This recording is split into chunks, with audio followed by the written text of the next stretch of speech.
Why are you here? That's what we want to talk about today. We got to look at what makes you really do what you do. Everything on earth has a purpose, and you do too. That purpose provides an inner drive that once you tap into it can give your life immense fulfillment. It'll also give you certainty. Because right now we're in a world that's changing so rapidly that virtually every time you turn around, you hear about something else that's changing. And I personally get to deal with hundreds of thousands of people per year. I see about 250 to 300,000 people a year in my live programs. And I hear so much excitement, and I also hear so much fear about the pace of change. I mean, we've all talked about changes happening so rapidly now and paradigm shifts. All that stuff has become so overused at this point that we've become numb to it. But it's true. Never in the history of the world have things changed so rapidly. So you need to find something that's eternal inside of yourself, that no matter what changes on the surface, this part of you does not change. It's the part you come back to, the part that guides you, the part that really makes you fulfilled. And that's your purpose. Because all of a sudden, when you find out a friend's got cancer, or you turn around and you see that 35,000 people at IBM got laid off, or an entire industry disappeared overnight because a new one was created, it'll give you a way to find some good in virtually anything. Your purpose is available to you at any moment in your life, but you got to know what it is. Before we get into it, let me back up a little bit here. Okay, I have a good friend who's one of the most successful financial people in the country. He works in all these financial markets. He's an incredibly successful businessman, and I know he's working very hard right now on a goal. And I went to visit him recently, and boy, he's working hard and he's going to achieve that goal, but when the goal's finally there, then he's going to be happy. And I thought, no. Each moment we've got to be able to find some sense of meaning for our lives, something that is significant, something that is useful.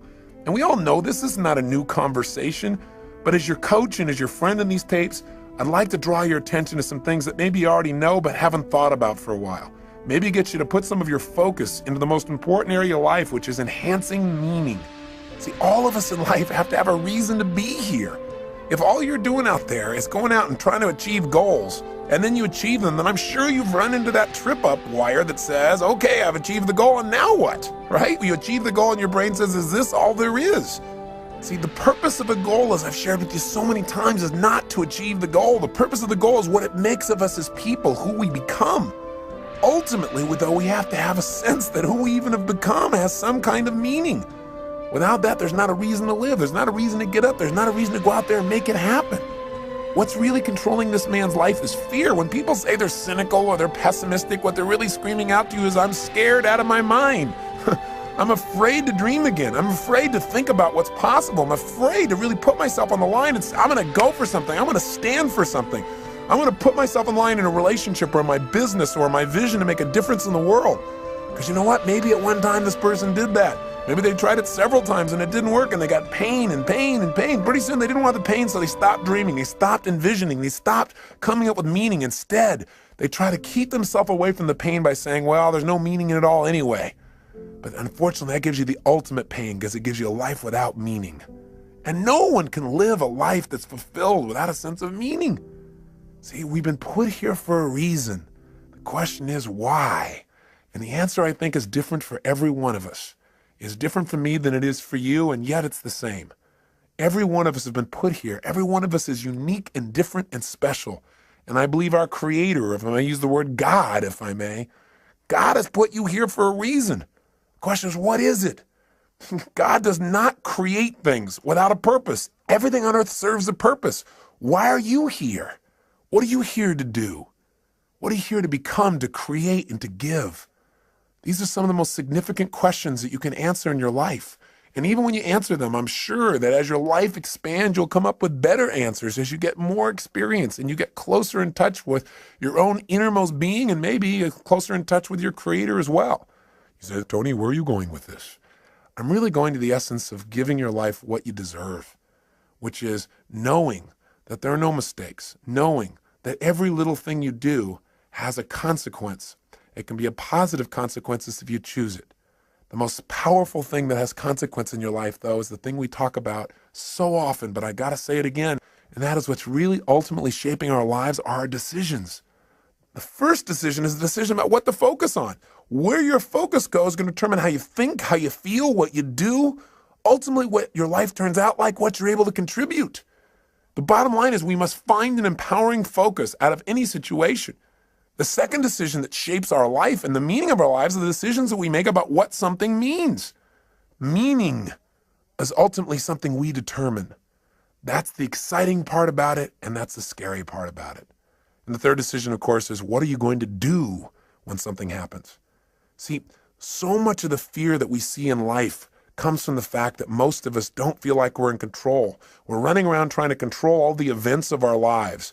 And every single one of us is going to experience multiple situations in our life, no matter how skillful we are, where we cannot control the event, where it's just not something that we can control because we didn't initiate it. Anytime you're dealing with other people, this is going to happen. Anytime you're dealing with Mother Nature, this is going to happen.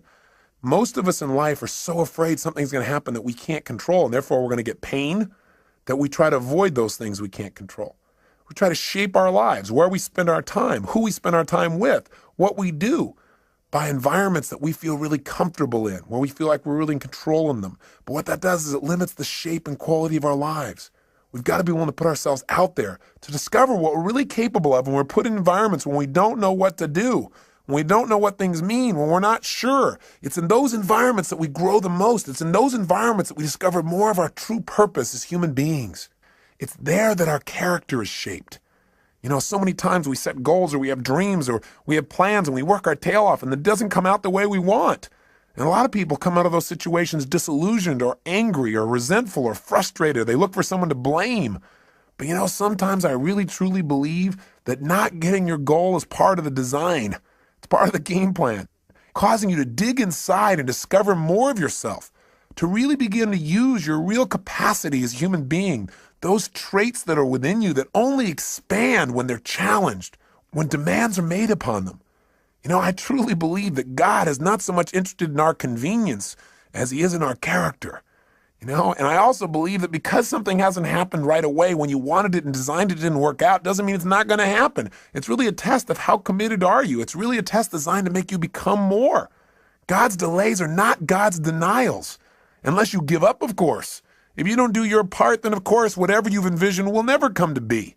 But we have to be willing to continue to put ourselves forth and know that events will show up that we can't control. So let me ask you a question. You go, okay, I understand all this, Tony, but how do you ever have a sense of certainty in a world that's changing all the time, where you set goals, you do all the right things, and it still doesn't always turn out right? How do you live in a world where suddenly something can happen? It could take away your whole business, or, you know, a storm could come and take away your home, or some calamity could happen to your personal family, or a disease could hit, or someone could die. How do you deal with all that? And the answer is, you have to know the one thing you can control is not events. What you control is what things mean to you. And therein comes the secret to life. Because no matter what happens in your life, the meaning of what has happened is yours. You get to determine it as long as you're conscious and you don't allow the people around you to teach you what to think. And as long as you don't just go on automatic pilot and allow your nervous system to make up connections that are false. Let me give you an example of what happens to people. Certainly by now you realize that what you do as a human being is primarily driven by your need to avoid pain and your desire for pleasure, right? But see, all of us have learned through life that certain things mean more pain than others. And so some people are driven by their fear, right? To experience the emotion of fear is the most incredible, painful thing they could ever imagine, so they'll do anything to avoid being in a fearful situation. Other people are driven by their desire to feel the sense of adventure. Obviously, they make decisions differently. They focus on different things in life. They can walk in the same room as someone who lives in fear, and they're going to notice different things. They're going to want to sit in a different place. They're going to want to try a different kind of vacation than someone who's trying to focus on how to be secure. What drives you? Are you driven by guilt? Are you driven by your past? When we use the word driven, the word drive, it really means to guide, to control, or to direct something. So what's guiding you? What's controlling you? What's directing your behavior? What's directing your focus? What's directing the meaning you're pulling from your life? What is it? Is it your parents? Is it the competition you have with somebody else? Is it wanting to prove somebody wrong? Is it your desire to contribute? Is it your desire for joy or happiness? Or is it a sense of purpose that's driving you? A sense there's something out there for you to do. There's something you're designed to evolve into, to become, to share, to give, to create. You don't even know what it is. But you're willing to trust that each day more of it's going to come out. See, whatever drives you, That's what's shaping your life, and the challenge is that most of us never consciously decide what we're going to have drive our life. See, we're not stimulus response animals, but we can be stimulus response animals. Our nervous systems are designed to help us. They're designed to be a source of decision making. They're designed to help us very quickly when we have an experience, figure out what is the source of that pain so we can avoid it in the future. What is that source of that pleasure so we can have more of it in the future? But when we don't think things through, when we don't think things through in an empowering way, when we don't have faith that there's a higher meaning, we tend to settle like animals for the lowest meaning that we can find. Well, this is happening because I'm a bad person. This is happening because there's something wrong with me. This is happening because I'm just destined to fail. Or worse, very often in life, we don't even consciously think things through. Our nervous system just makes quick decisions. Hey, every moment you're alive, whenever you have a significant amount of pain, your brain says, hey, what is the source of this pain? And it uses 3 criteria, I'm sure you remember, to determine what the source of your pain is. It looks for something that is happening about the same time you're having the pain that is unique. Because after all, you weren't feeling pain a moment ago, you got pain now. What's unique about this situation? It looks for something that is recent. Something's happening about the same time you have the pain. And it also looks for something that is consistent, something that whenever you've had pain in the past, this has also been a factor in that situation. Let me tell you how these 3 criteria can help you. You go out one day when you're a child and you touch a hot stove. You feel some pain, you pull it back. Your brain says, okay, what was unique to that moment that gave me the pain? It looks around and says, this burner, right? And says, what was happening about the same time I felt the pain? I was touching this burner. And what's consistent about it? Well, maybe nothing until you do it again. After doing it 2 or 3 times, or maybe one time because it hurt enough, maybe one time is consistent. It's like when somebody says to you, you always do that. I don't always do that. Yes, you do. You always do it. I've done it one time. Yeah, but, well, that's always. Well, human beings can make a one time consistent if it's painful enough. So the bottom line is, what do you learn? Your nervous system learns you don't grab burners. Right? You just don't do that. And so in the future, when you're trying to make a decision about what to focus on, what things mean and what to do, and you're going by a burner, one of the options is not to go grab that baby, just for fun. So as basic as this lesson is, we fail to realize that this simple system that assists us so much in making decisions because it helps us discover what is the source of our pain or our pleasure so we can avoid the pain, gain the pleasure in the future. This simple system can be misguided or misinterpret information. See, here's how it works. I'll give you an example. I was doing a date with Destiny only a couple weekends ago, and several people were having major challenges in their life. And one lady just couldn't get herself to really have any meaning in her life. And as I kept digging, the real problem that she had is she felt lonely because she felt disconnected, because she wanted to have someone she could share her life with. But she couldn't get herself to do that. Why would you guess someone couldn't get themselves to be able to share their life? Not hard to figure out, is it? Pain. Person obviously, as I guessed, had a painful relationship in the past, which she had. It was so painful that she'd linked up in her head that marriage, because she'd had a previous one that was painful, equals death. Well, that'd kind of keep you away from getting into a closer relationship, right? How did her brain do that? Well, she said she was in this relationship. It was so great. But after they got married, this man became physically abusive, verbally abusive. He basically did everything he could to control every aspect of her life. And the worst thing of all, when she finally developed the courage to divorce this man, he threatened not only her life, but he also threatened their own son's life. Now, when that happened, she got linked up. Marriage equals death to not only me, but potential loss of the life of my child. That's even more than the loss of her own life for her. Well, it's not too hard to figure out that if your brain says, why am I feeling this ultimate pain? And it looks for something unique and says, well, because I'm married. And then it looks around and says, what was happening about the same time I felt the pain? Marriage. And you say, what was consistent during the pain? You go, marriage. Pretty soon you're going to avoid marriage, but it doesn't stop there. Her brain also linked up that the cause of her pain was something else too, men. Because after all, what was unique? I had this man around. I was married to a man, right? And then secondly, what else was going on? Well, about the same time I was feeling the pain, I was with this man. And sure enough, what was recent? This man. Right about the time I had the pain, he was there every time. So sure enough, all of a sudden she's avoiding all men. But it didn't stop there. She also linked up that the reason she felt this pain was because she trusted. So as a result, her brain linked up unconsciously, if you trust, then you will die. Now, I would say to you the opposite is true. If you don't trust, if you don't have faith, then you instantly die internally. You may not die physically, but you die emotionally. Because anything that's worth living in life requires faith. It requires trusting. It requires knowing that you can get out of the chair and walk on this floor And when you step out on the floor, you don't stop and have to analyze, can I do this? And you don't weigh everything and think about your weight and the structure of the floor and what's underneath it. You just trust. Otherwise, you'd be immobilized. You have to trust to drive a car. You have to have faith to enter a relationship. You have faith to start a business. You have to have faith when all of a sudden somebody at this company says these 35,000 people are gone. You have to have faith that if you're one of those 35,000, that there is a better plan for you and that you will now act on that faith and take action and find that better plan, that better solution for your life. You must have that. When you lose trust, you lose meaning. When you lose meaning, you lose your life. Again, maybe not physically, but certainly emotionally.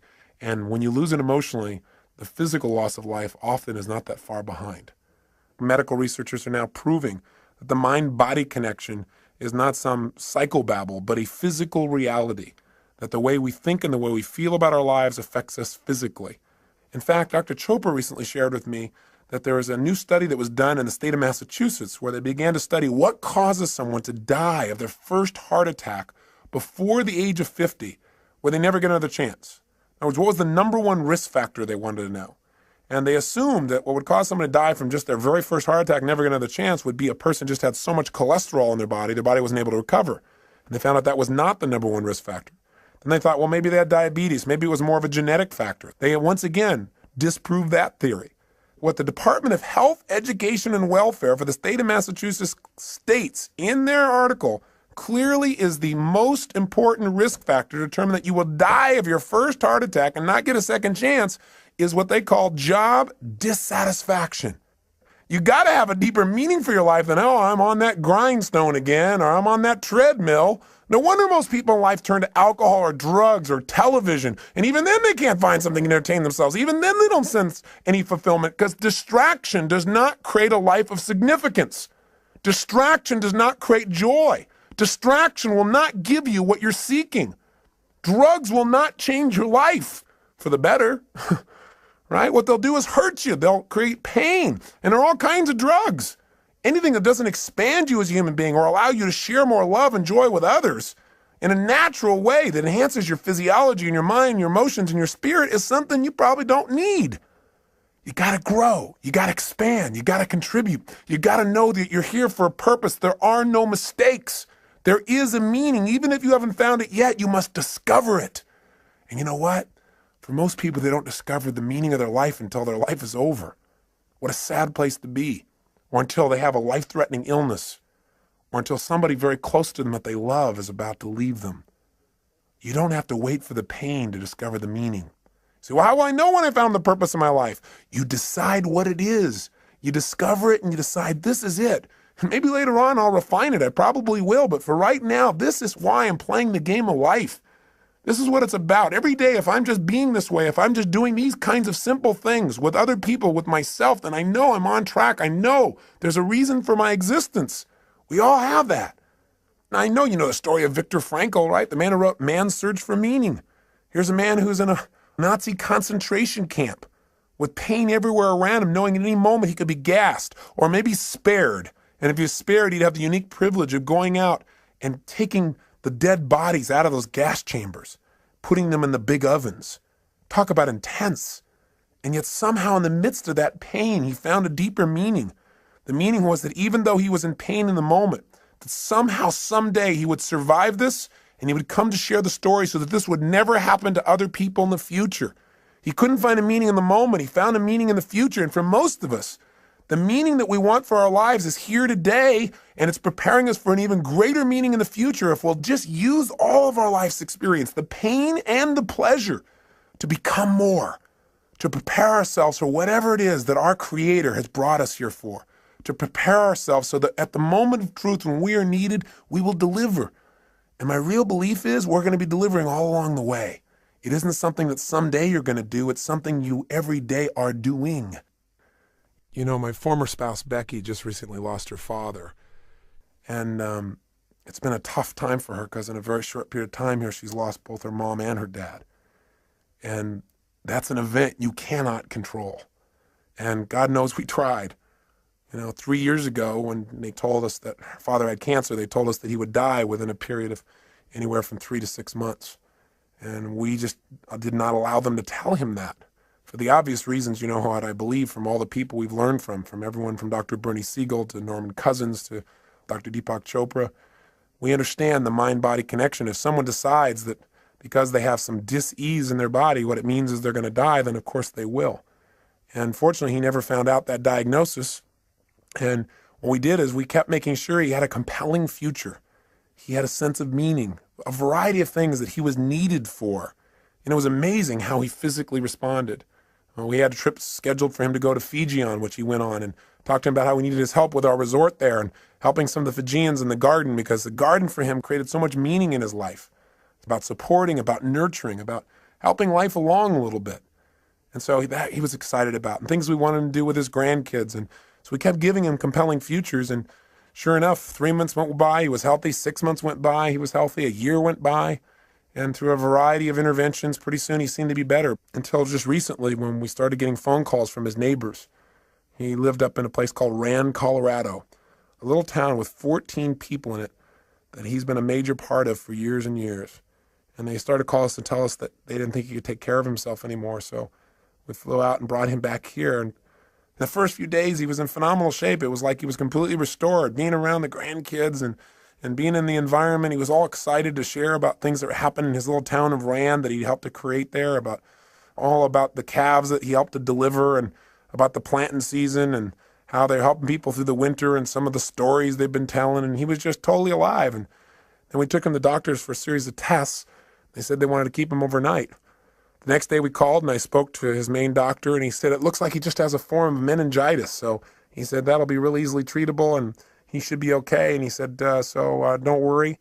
He said, we're just going to do a series more tests because he's a bit dehydrated. He lives at an altitude of about 11,500 feet, and he's not drinking enough water. And he said, we're going to run a couple more tests, he said, next day. He said, but I think he'll be fine. He said, I have to go out of town. He said, my partner doctor will be working with him. So he said, I've passed on all the information. You can check in with him tomorrow.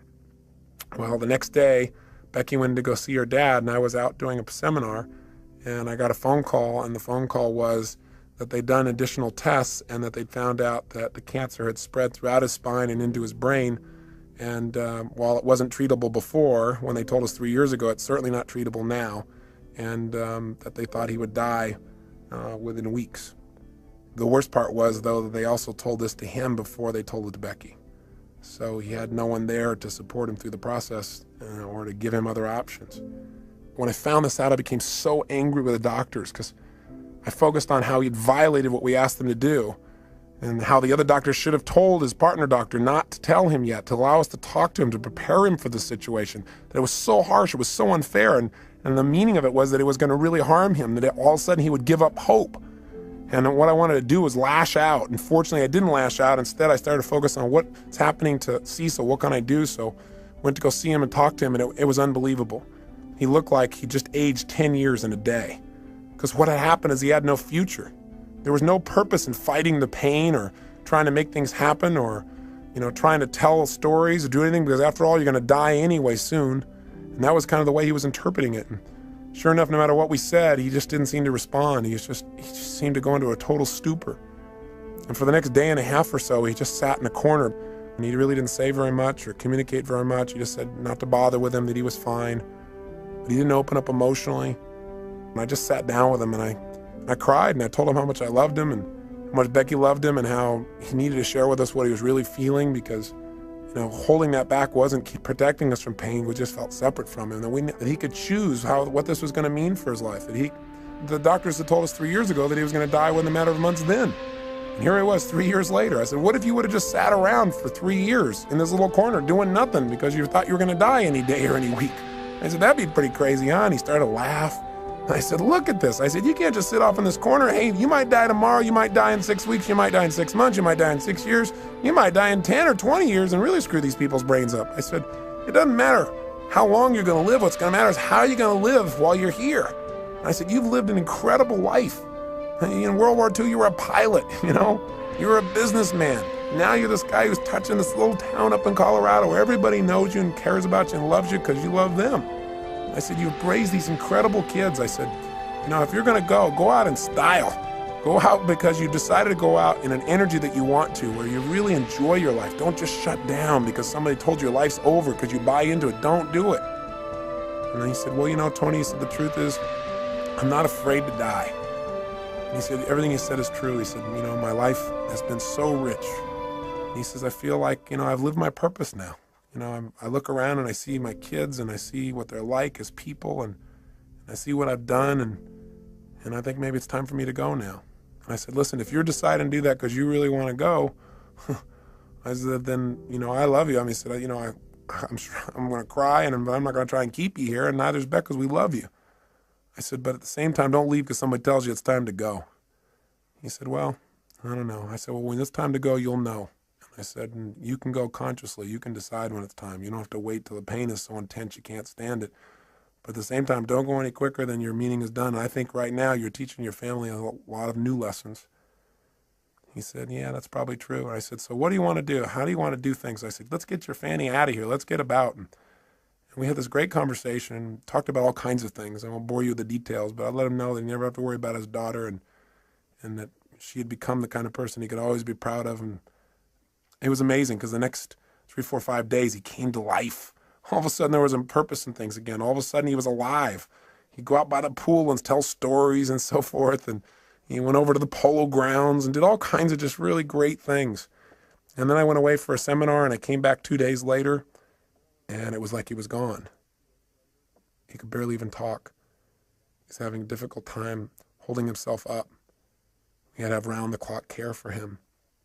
Pretty soon, he wasn't able to carry on a conversation. He would start talking gibberish and start seeing things that were invisible and point to them.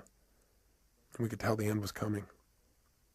And as the end started to come, there was more and more pain and tears, and we felt it all. And I also, at the same time, reminded ourselves that, hey, we're making this thing that it's lost because of our short-term thinking about this man and his body and his presence, but his life will live on beyond his physical presence here.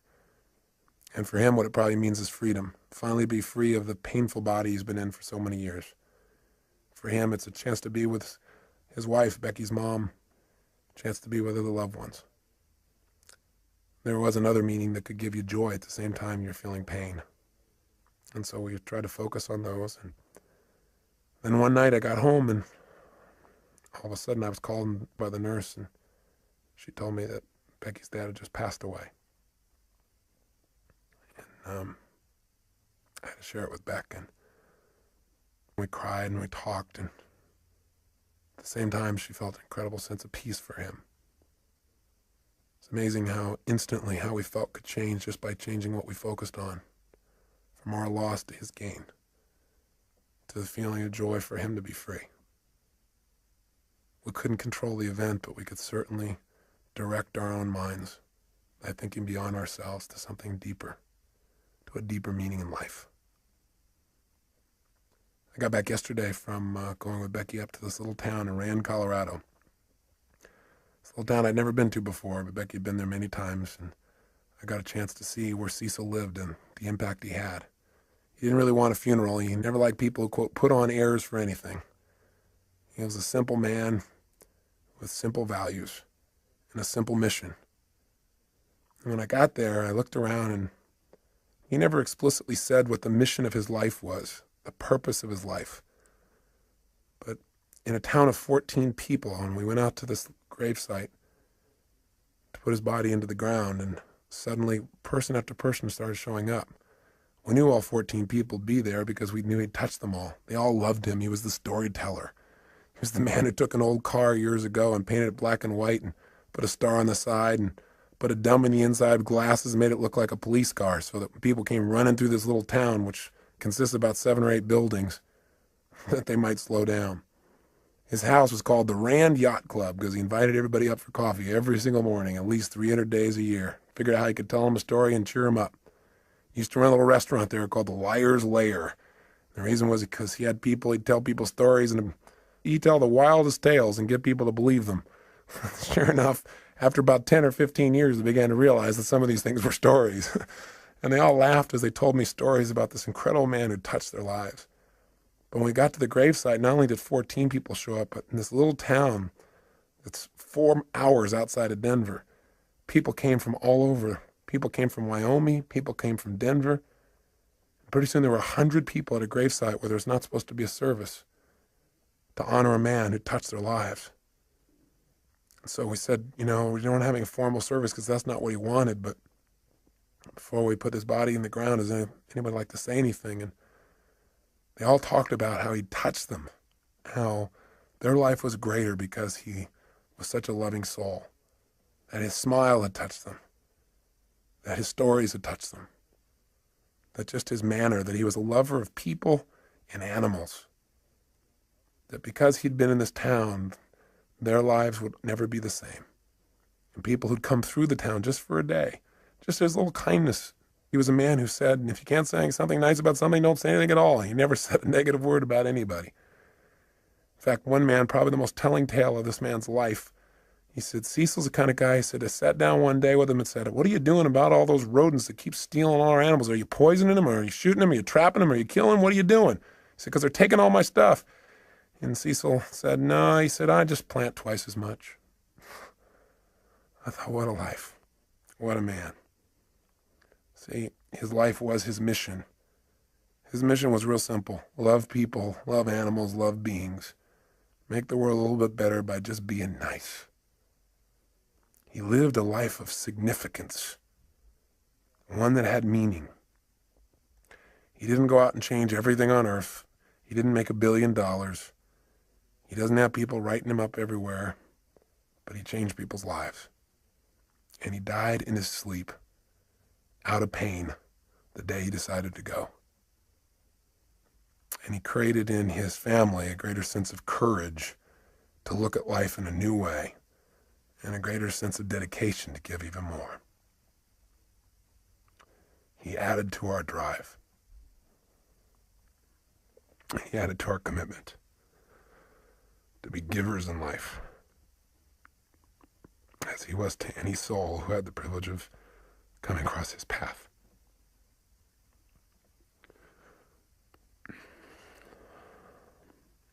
I hope it also makes you think about what's most important in your life.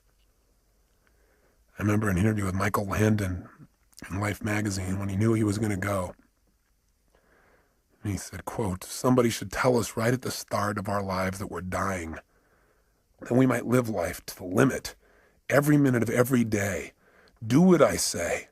Whatever you want to do it now. There are only so many tomorrows.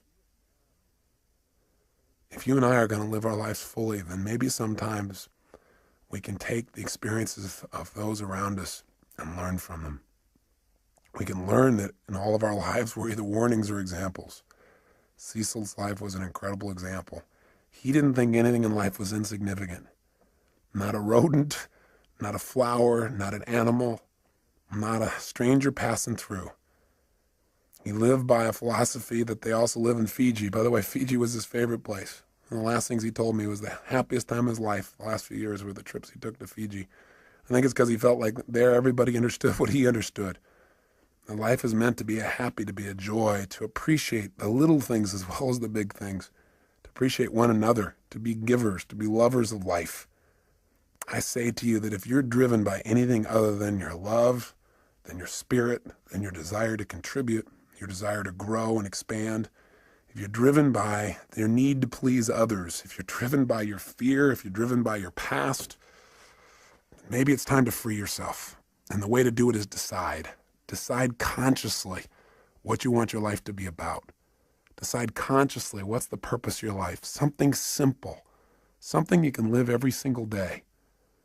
I think that when I look at people's lives and I see the people who are having so much difficulty, I think the number one reason why people fail to experience joy in life, experience life as a win, is not because their life isn't a win, because the win can be just reaching out and touching somebody around you.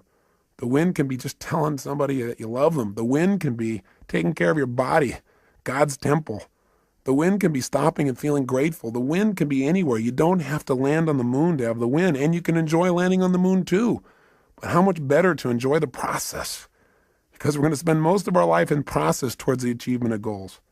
Now, I'm not saying don't go do things, and I'm not saying don't have grand schemes and dreams, and I'm not saying don't do those, because our lives are better because people have dreamed huge dreams and they've made them happen. But I'm saying don't do it at the expense of not appreciating what's true along the way. And What Cecil's reminded us of is all those little things that are so, so important. And we've always believed they're important. I feel like we've always lived that they're important, but I just want to redouble the effort. It's part of my commitment to him. So in his honor, I challenge you to do the same. I challenge you to hold yourself to a higher standard. I challenge you to realize that you're here for a purpose. There's something for you to do and be here for yourself and for others. You can't just do for others and not do for yourself, or you won't be here. So this is really designed to get you to ask yourself, are you being efficient? Are you being effective in your life? There's a big difference. If you're being efficient, then what you're doing is you're doing things right. But if you're being effective, you're doing the right things. Are you doing the things that are going to give you the most joy in your life? Why are you doing what you're doing? And where is it taking you? You know, we all need to have what I call a code of conduct, a set of standards we hold ourselves to every day about how we're going to be as people, the kinds of states we're going to live in, because it's out of those states that we affect everyone around us. Just stop and think about what's most important. Think about why you're here. What's the purpose of your life? Step out of the moment and into eternity. Think about what's eternal when you're feeling insecure. Start to realize there is something inside of you that is never ending, that there's something inside of you that is unchangeable. And that's the part of you that knows what is right, what to do, and why you're here. And so, you know, it may sound metaphysical, it may sound religious or spiritual. Call it whatever you want. But know that the bottom line is that you are here for a reason, and that it's a special reason that only you know. And it may be that you haven't found it because you're looking for something huge. And it may be that you're living it right now, you're just not appreciating your purpose. Maybe what you're doing right now is your life purpose, this thing that you detest most. Or maybe what it is doing is giving you the challenge to really discover something within yourself that will allow you to give and be more. Because life is about two things, being and doing. How are you going to be as a human being? I mean, ultimately, our destiny is who do we become as people, and what do you do? What do you contribute? That's what it's about. That's what gives us a sense of fulfillment. A life of significance is one of growth and contribution. It's one where you decide what your life's about. Simply, what are you here for? Are you here to live, to learn, to grow, to share, to love? What are you here for? I'm asking these questions. I'm hoping you're thinking, not just listening to me. What is the special plan for you? You've got to discover the purpose of your life. There is a plan. There is something here for you that's different than anybody else in the world, and you've got to discover what it is. And the best way to discover is just trust your instinct and say, what is it? If it was simple, it was clear, and I was living every day, why am I here? Because if you never discover your purpose, how can you ever win the game of life? How can you really enjoy it thoroughly? See, I look around at people so often, they're so unhappy, and I think the reason is that they don't ever win the game of life. It's a game they feel like they can't win, like they're always losing. And the reason, number one, is, I think there's 7 reasons. I'll give you 7. I've jotted some down here. I think number 1 is, I think most people never win the game of life. They never feel fulfilled. They never feel joy because they don't know the purpose of the game. If you don't know the purpose of the game, what's your chances of ever winning? Of ever getting to ring the bell and feel that sense of fulfillment or joy or passion or love or whatever it is that you truly want at the deepest level? See, if you don't know the purpose of the game, if you don't know the goal, it's pretty hard to set up your game to win, isn't it? Pretty soon you start pursuing things that don't give you fulfillment. You live in somebody else's life other than your own. You gotta know, what are you doing it all for? What do you really want? When I ask most people this question, what do you want? They give me answers like, well, I know what I don't want. I don't want to live this way anymore. I don't want to feel like hell anymore. That's not going to give you what you want. What do you really want? Oh, I want to finally be financially secure so I can retire. Great. You know the statistics about retirement? Actuary statistics from insurance companies show that 3 years after a man retires, specifically I'm using men, guess what happens? He dies. To retire is to die. And for some people, this is like their major aim. Think about it. Retirement is going to make you happy. You got to have a purpose. You got to know what it is. You got to decide what it is, at least for now, and know that that vision will continue to expand. Second reason why most people fail at the game called life, because even though they don't know the purpose of the game, they got tons of rules about how it must be played. Right? They don't even know the goal, and they got all these rules they got to live by. And not only do they have rules for themselves, but they have rules for everybody else around them. Rules for how their spouse should be. Rules about how their boss should be. Rules for how people they don't even know on the street should be. You know, it's so often in life we get upset with other people, and it's not about the other people, it's about our rules. They're doing something we know they shouldn't be doing, or they're not doing something we know they should be doing, right? We need to just relax a little bit. We need to realize that whatever people are doing, they got a reason. It may not be a very intelligent reason by our perspective, but who are we to say? And you know what? And maybe it isn't an intelligent reason by lots of people's ideas, but you know what? It is a reason. I mean, it all comes down to how do we wire ourselves as human beings. See, whenever you see somebody, you think they're doing something crazy, have some compassion. Are there any stupid things you've ever done in your lifetime? Or crazy? I would hallucinate based on my own personal experience. The answer may be, you betcha. And the bottom line is, we got to understand that things are going on that we don't understand with people. I remember one time I was talking to Stephen Covey about times where we misinterpreted people's behavior, and he told me about this time when he got on a subway, and this man walked in and brought on a bunch of his kids, and they were just running rampant, screaming, yelling, making noise, creating havoc. And, you know, Stephen's more of a mellow, centered kind of guy. He doesn't like that kind of environment, even on the subway. And the bottom line is, you know, he didn't want to say anything, but he found himself getting more and more irritated. And the man seemed to be just ignoring the kids, like it didn't even matter what they were doing. So he found himself finally to the point where he actually spoke up. So Stephen turned to him and said, you know, do you think you might want to do something about these children? And the man looked at him and said, oh, yeah, I guess I should, huh? He said, we just got back from the hospital. Their mother just died. He said, I just don't think they know how to deal with it. He said, quite honestly, neither do I. Stephen said he felt like absolute garbage. And he said it made him from then on realize whatever's going on, there may be something else going on as well. It made him have compassion. It gave him fewer rules for other people in his life.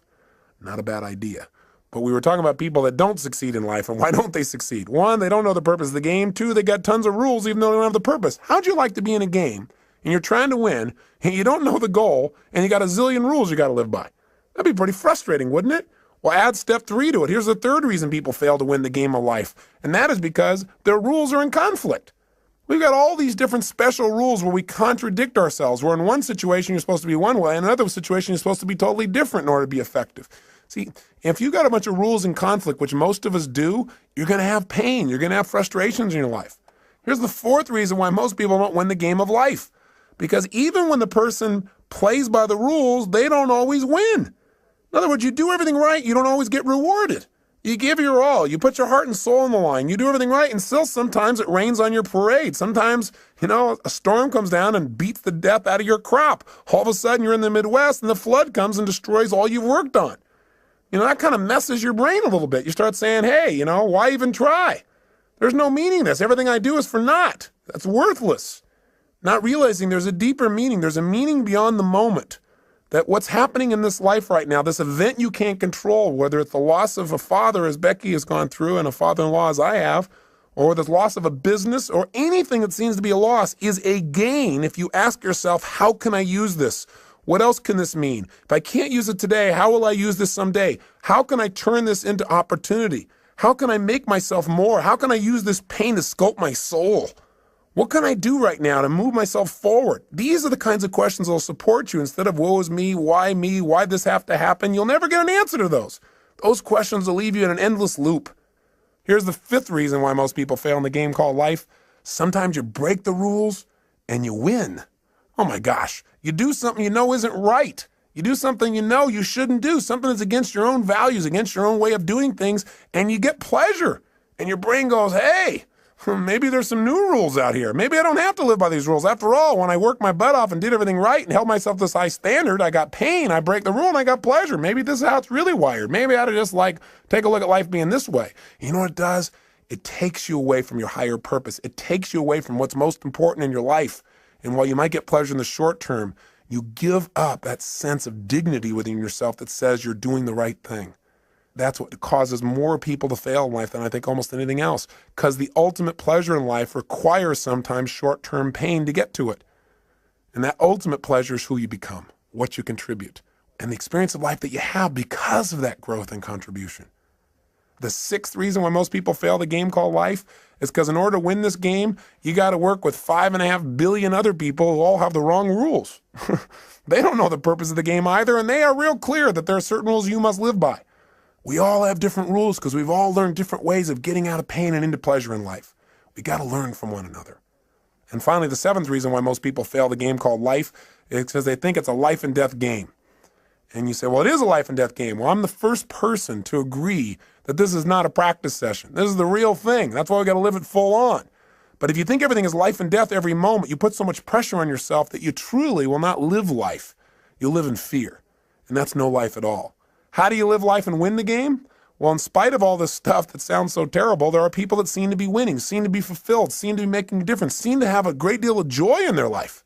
And they seem to have it consistently. And they're not doing it through drugs or alcohol or distraction. They're doing it through living a life of significance. How have they done it?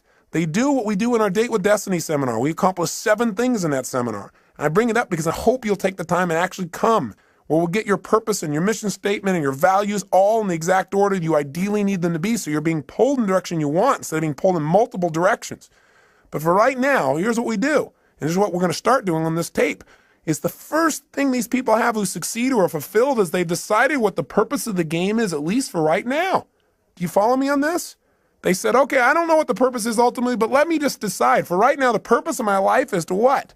It's to love and be loved. It's to grow. It's to expand. It's to make a difference. Do this. It's do that. They come up with a purpose, which is what I want you to do at the end of this tape. The start. I know it's not the end all and be all from one tape, but I want to get you started on a mission statement, a purpose statement for your life. You got to have that. If you don't at least have a target, if you don't know what the goal of the game is, you don't know what to decide to do.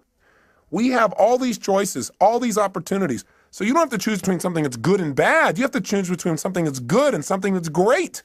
But if you don't know what your purpose is, if you don't know what you value most in life, you can't make an easy decision. All decision making is value clarification. See, if you don't know where you're going, then you can get there by any road because you're not going to know the difference.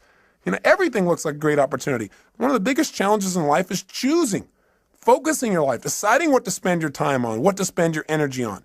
Having a clear purpose allows you to do that. The second thing you want to do to make your life work, and those who succeed do this, is they have fewer rules. The more rules you have about how people have to be and how life has to be for you to be happy, the less happy you're going to be. See, the happiest people are those people that say, every day above ground is a great day. The happiest people are people who find joy in a smile, joy in adventure, joy in a simple action. So if you can find joy in that area, then all the big things are just a big bonus for you in your life. So when you find yourself starting to react to something that someone else has done, then you might want to ask yourself, how significant is this really, right? Is this so bad? Is it okay for this person to have a different opinion, a different view, a different feeling than me in this area? And in most cases, you might say, yeah, it is. What would you have to believe in order to be upset? That everybody has to live by your rules? Well, maybe in some areas that's real important. Maybe some other areas it's not as significant. You can just let go of it and have a lot less pain. The third thing that people who win the game of life seem to have in common is they've made their rules consistent. They found the conflicts in their life, and when they find them, they've been honest with themselves and say, this is a total contradiction of what I normally believe in other areas. No more. This is not how I'm going to live my life. Fourth thing these people do that make them succeed is they give themselves pleasure whenever they win, even when the world doesn't. This is really important. You got to realize that sometimes you'll do everything right and you won't get acknowledged. So what? Acknowledge yourself.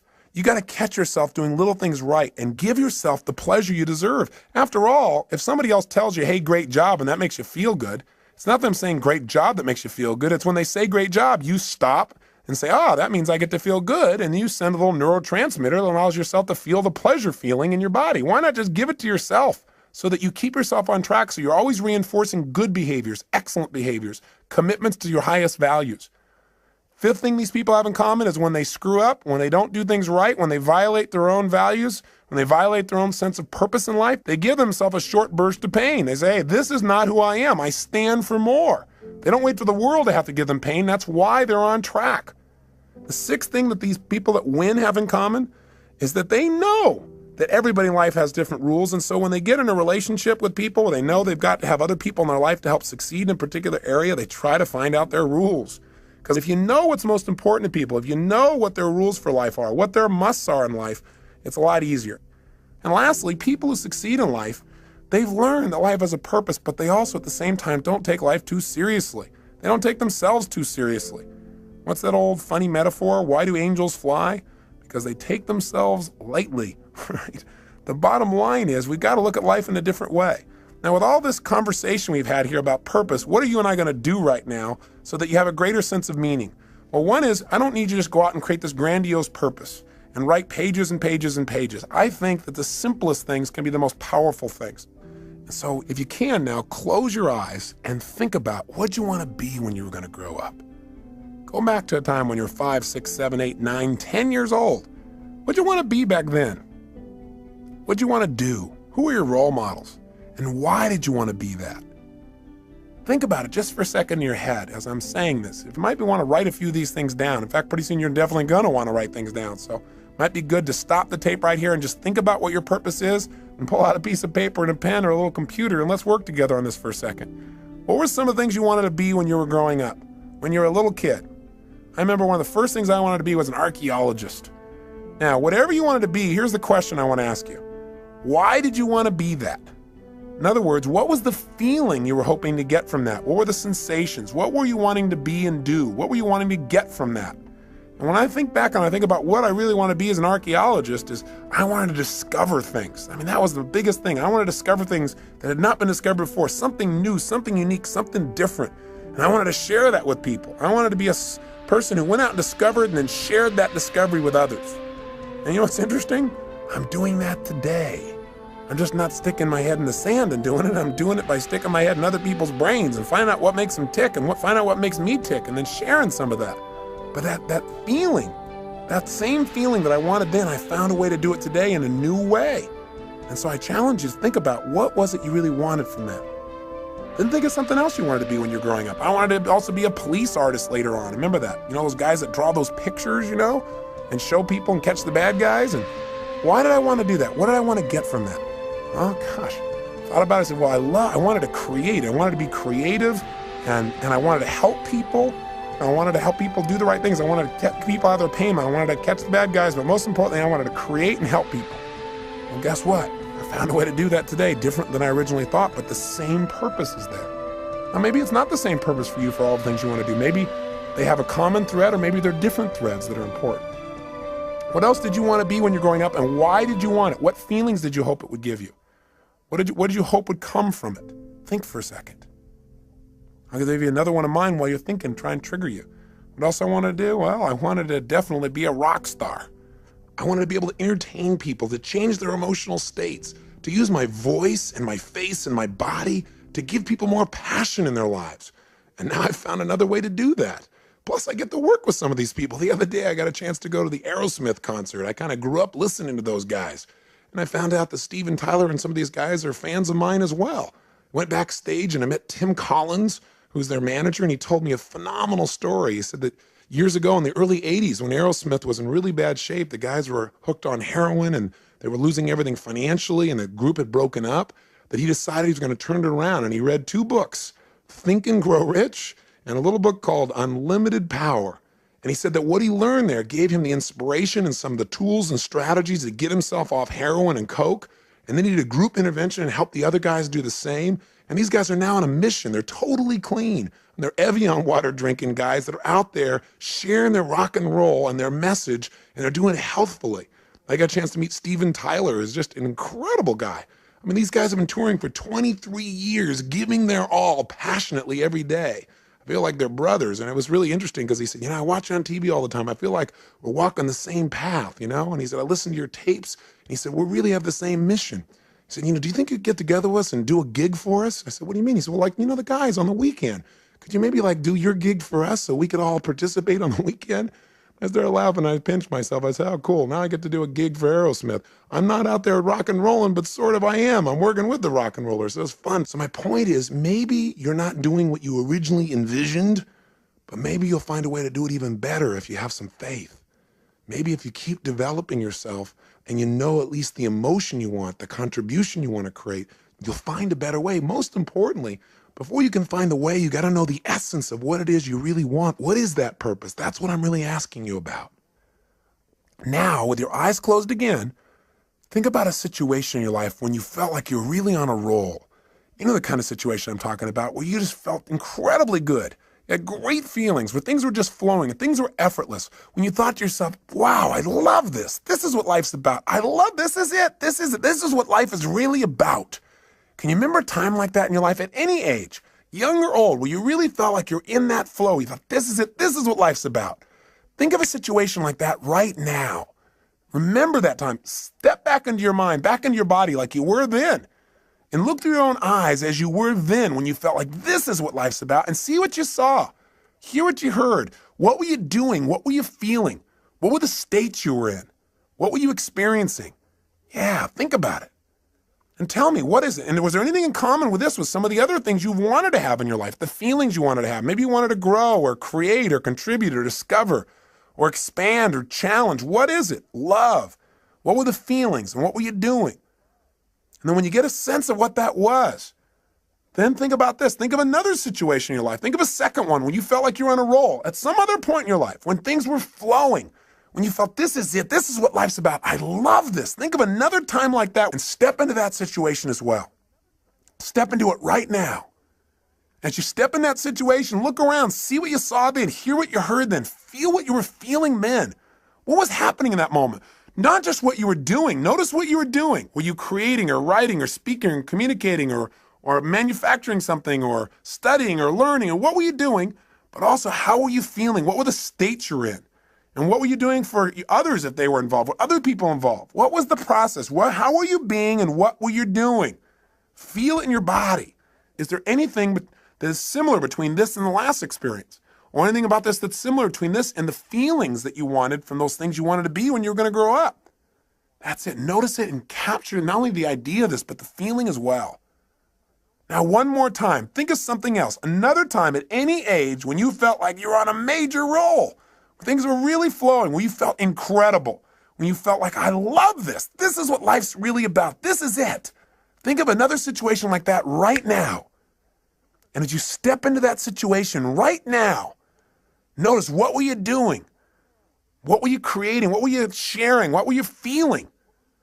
And feeling these feelings, think about the purpose of your life. If you were going to say it in a simple phrase, not even paragraphs and paragraphs, simple phrase or a sentence or two, and you're going to write down the purpose of my life is to what? And if you're going to do it, and you're going to have a couple simple criteria. One is it's got to be stated positive. Not the purpose of my life is to stop all the horrible things in the world. No, something positive. Something stated in the positive. And if it was going to be something brief, and if it was going to be something emotionally charged in terms of its words for you, and it has to have how you're going to be as a person and what are you going to do, and it's got to include not just other people, like I'm going to change other people's lives, or I'm going to make the world better for other people. You got to be in your own mission statement. You got to be your own purpose statement. You got to be in there too, and other people. Don't just have it, the purpose of my life is for me to be happy, because we're all connected. So if it's you and others, being and doing, brief and short, what is the purpose of your life? What is it? Right now, what comes out of your head? Not the right answer, not the perfect answer, just the answer. The purpose of your life is to be and do what for yourself and others? Just say it out loud. Just say it. Don't even write it down at first. If you got pen and paper, then write it down. Purpose of my life is to what? Say it again. Try something. Keep changing it. And if you write it down each time, it'll give you better. So I'd prefer if you wrote it down. But just come up with something. The purpose of my life, for me, Tony Robbins, is to serve God and my fellow man by being a powerful, loving, passionate, outrageous, courageous, strong, playful, crazy example of the unlimited possibilities that God gives when you commit your life to service, when you're really focused on contribution. That's what my life's about. I know what I feel. I can change the words slightly here and there, but I know the essence of my life.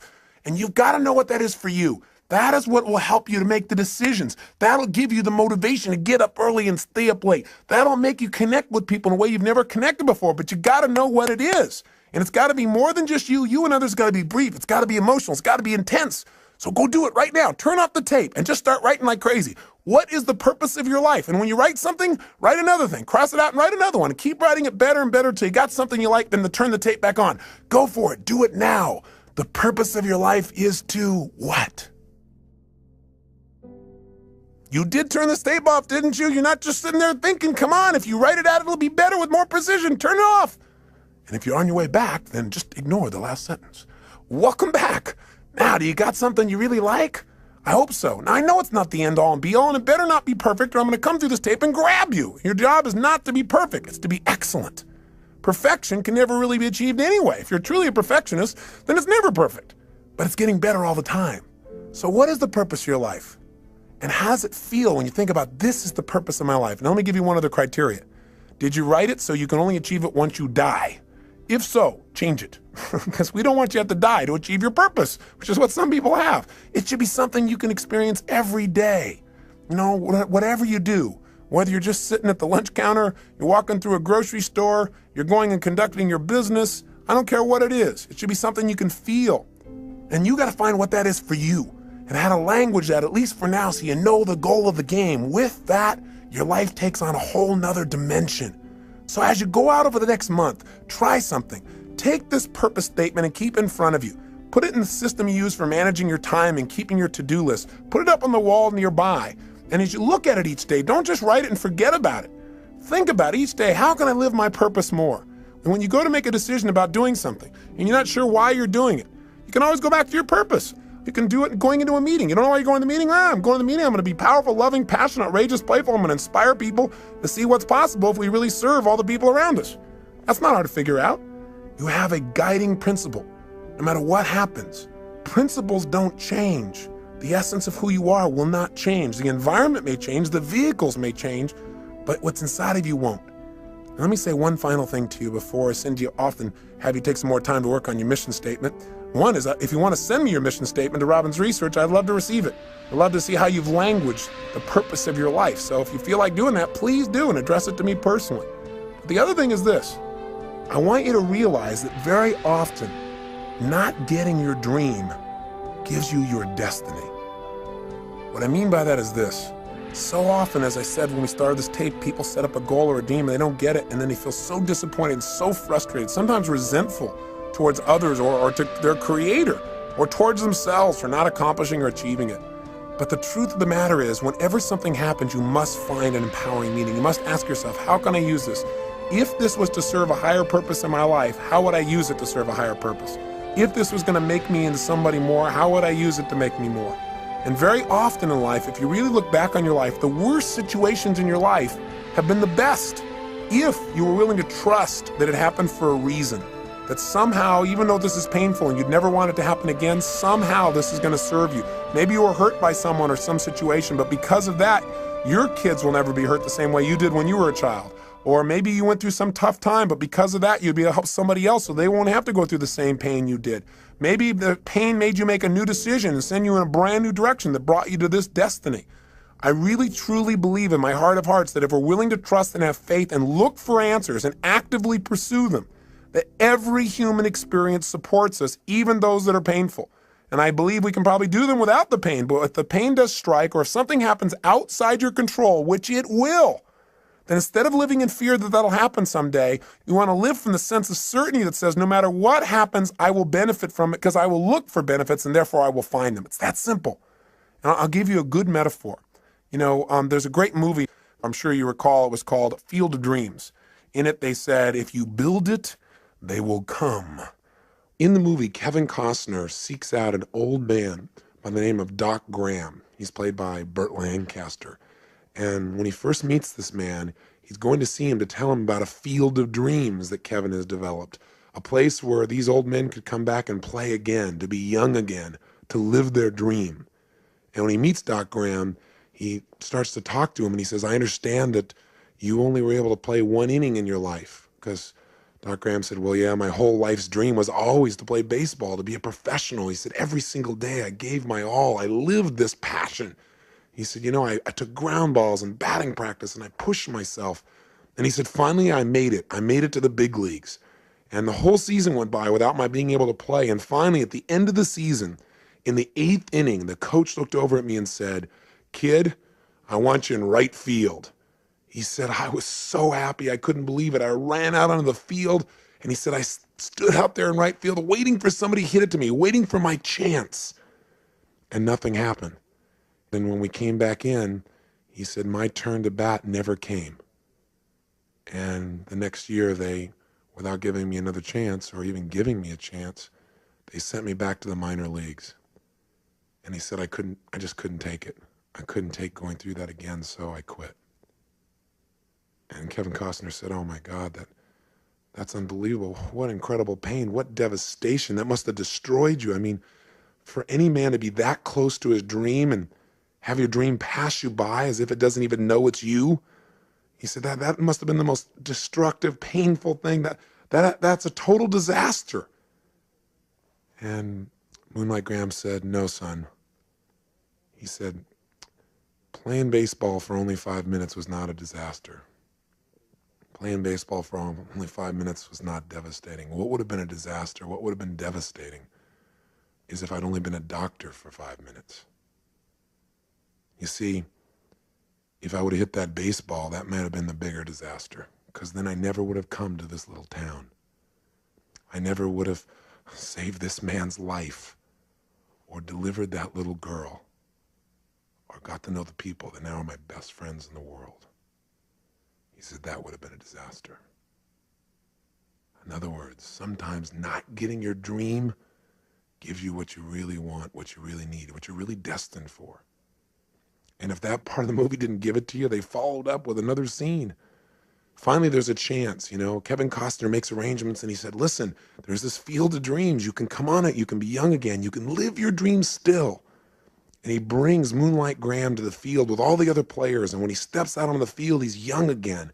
And he's wearing his uniform and he can feel the warm sunshine on his body again and these youthful muscles and the smell of the fresh cut grass and the baseball in his hand. And finally, they're beginning to play. And just as Moonlight Graham is finally stepping into the batter's box, finally he's going to get a chance to get that hit in life, in professional baseball, his dream. Right at that moment, there's a scream in the stands because Kevin Costner and his brother are having a conversation, and his brother doesn't see these players on the field. He doesn't have the faith to experience the beauty and the joy and the fun and what's right there in front of him. He can't see it because of his lack of faith. And as they're arguing about this, he accidentally turns and knocks Kevin Costner's daughter off the top of the stands. She falls and hits her head, and she starts turning blue. And so all of a sudden they start yelling, oh my God, what are we gonna do? We gotta save her, she's dying. And all of a sudden Costner says, we need a doctor. And just as he hears those words, Moonlight Graham is about to swing the bat, and he says, I'm a doctor. He starts running full blast to help this child, but all of a sudden he stops. And he looks down, and there in front of him is the foul line that divides the field of dreams from the other world. And he knows if he crosses it, he can never go back. He can never live his dream. He doesn't hesitate anymore. He immediately steps across, and he saves the child's life. He loses his dream, but he lives his destiny. The moral is very simple. Inside each one of us, there are desires that we have for our personality, those things that we want to avoid pain and want to gain pleasure for. But there are also moral needs. There are those needs inside of us to go beyond ourselves to something greater, to something more, to give of ourselves in a way that maybe we've never given before, maybe a way that won't even be acknowledged, but will give us the greatest sense of fulfillment we've ever dreamed of in our lives. I say to you that if what you've tried so far hasn't worked, all it is preparing you for more. But don't wait for the ultimate day when you save a life. Start saving a life today by enjoying the one you have. Start saving a life today by touching the people around you. Do what Cecil did. Be a person that loves people, animals, beings. Be a person that when things don't go you well, plant twice as much. Be a person who gives more than anybody else gives, and you'll be living your purpose, no matter how you language it. Hold yourself to a higher standard, and someday you'll see something more dramatic, but along the way, you'll enjoy the joy of knowing that you're living your life's purpose today. Isn't that what life's really about? Not waiting till someday, living it today. Hey, I want to thank you for spending this time with me. I am so grateful to God to have the opportunity to connect with you as if we've been friends for years, and we've not even met. But I hope in this time together that you've found some strategies, some tools, and maybe found a piece of yourself, reminded yourself of the truth of how unique and special you are. Not in an egotistical way, but everyone is. Everyone is unique and special in some way, and to think less of yourself is to slap the face of your Creator. You've been given gifts, and it's time to make them real. And Getting the Edge has been about sharing with you some of those tools, and the most important ones are taking that time for yourself. Please do that for yourself consistently. If you did nothing else out of this but that, I promise you, you'll see your future unfold, and you'll hear the whispers of destiny. You'll hear the guidance that's within you. But you got to take time to be alone and do that. If you do it every day, you'll see a change. If you go through that results workshop and just change anything you're not willing to settle for anymore and be honest with yourself. If you take and make those relationships magnificent and not settle in this area either, my God, everything in life changes when you've got someone to share it with that you love. Everyone you've ever been in a relationship with is a bonus to you. It's one of God's great gifts. But if you can find that soulmate, you got everything. And I have to say that for me, finding my soulmate, finding my wife Sage, was the richest day of my life, and every day is richer because of it. I hope for you, my prayer for you, is you find someone like that you have that kind of love for, and they have that kind of love for you. Or if they're there, that you treasure them, and you find a way to make that juicier every single day. If you do that, and on top of it, you energize and alkalize and get that vitality in your body. You master your finances, turn your emotions into your friend, and you find your purpose.